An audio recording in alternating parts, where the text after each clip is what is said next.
howlgal soo bilaabmay labadii dame ee xalay kaas oo ahaa nin ku talagalay inuu waxyeeleeyo dadka reer Puntland oo ajnabi ah oo doonayay inuu isugu daro qarax iyo hubka uu ku dagaalamo watay isaga oo ciidamadu ay toogteen qaraxii uu wadayna uu fashilmay howlgalkaas ilaa saaka aan ku soo jirnay waxaan joognaa guriga uu deganaa waxa yaala qalabkiisa aad aragtaan oo qaraxyadii bombooyinkii saabaankii iyo waxyaalaha aan la dhaafi karin oo aan rabno maanta inaan sheegno waxa kamida dadka wax wareejiya oo alaabaha wareejiya dareemaysan tusbaxyada iyo waxyaalihii ay wareejinayeen iyo cadarada iyo waxa la yiraahdo kaararka lagu tuugsado aad aragteen oo dadka ku tuugsadaan marka waxaan rabaa inaan baaq u diro ummadda reer Puntland runtii waxaan oran karaa maantay ajnabi khawaarij ah iyo ummadda Soomaaliyeed gaar ahaan reer Puntland baa dagaalamaya waxaan rabaa inaan iraahdo ummadda reer Puntland waxa idinka baahan yahay in aad guryaha dariska idinla ay gudihiina si adag aad u gashaan runtii waxaan u mahad celinayaa shacabka oo intii barnaamijka ay ka hayeen nagala qayb qaatay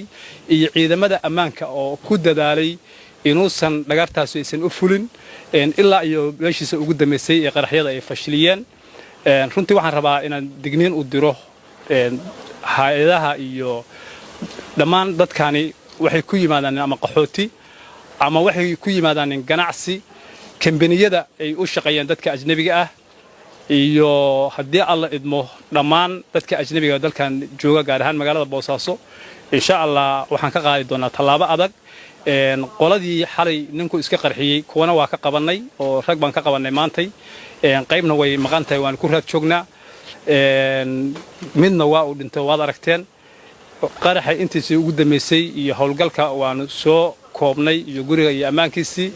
waxay deganayeen dadka waxaan rabnaa kale inaan u sheegno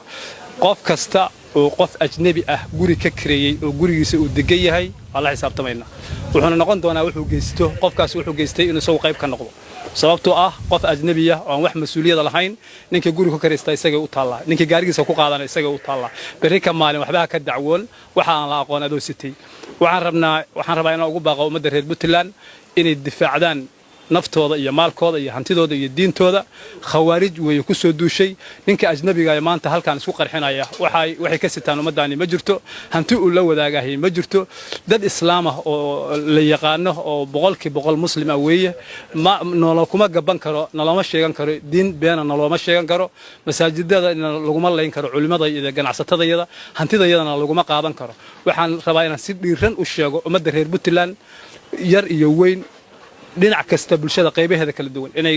kacaan hubka qaataan waxaan rabaa inaan u sheego inaan nin ajnabi ku dhex dhuuman karin oo doonaya dhulkooda inuu dhibaateeyo haddii ay iyagu isku mabda noqdaan waxaan ugu baaqayaa cid kasta oo ka aga dhaweyd inay iskaga fogaato waxaan ugu baaqayaa cid kasta oo ka aga dhaweyd inay iskaga fogaato haddii iskaga fogaana iyaga la mid noqonaya laakiin maanta muhiimadeedu annagu waxaan la dagaalamayna waa argagixiso caalami ah ahna waliba ajaanib oo boqolkii 95 ajaaniba waxaan rabnaa marka bulshada inaan u sheegno inay digtoonaadaan inay wax walba ay helaan booliska la soo wadaagaan hay'adaha ammaanka meelaha laga la xiriiro waa la wada yaqaanaa dhammaan inay la xiriiraan bulshadu boorisanaato ogaadaan in diintooda iyo hantidooda iyo ganacsigooda iyo dadkooda iyo deegaankooda loo soo dhila dhaansaday intaasaan u sheegaynaa inay kacaan